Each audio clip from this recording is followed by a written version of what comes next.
üks enamlevinumaid küsimusi algaja orhideekasvataja käest on see, et mida peaks tegema oma kuukinga ära õitsenud isikuvarrega. Variante on mitmeid, et sageli inimesed ei julge teda ära lõigata ja siis hoiavad.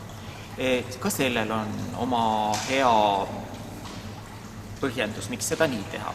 Sageli annavad just eriti väikesõielised kuukingasordid siit varresõlmedest, isikuvarresõlmedest külgharusid või mõned neist võivad anda ka tütartaime.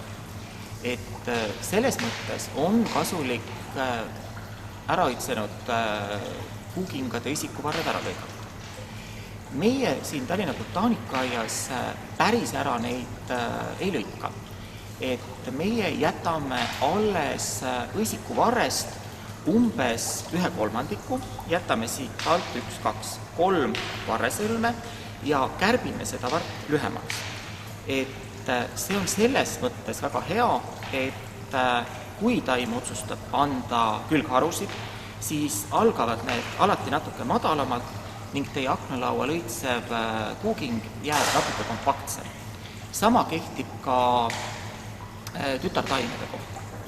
Kui nüüd õisikuvart mitte ära lõigata või mitte teda kärpida, siis ta võib samamoodi külgharusid või tütartaimi anda, kuid sellisel juhul algavad nad siit kõrgemalt ning taim võib muutuda aknalaua peal ebamugavalt kõrgeks.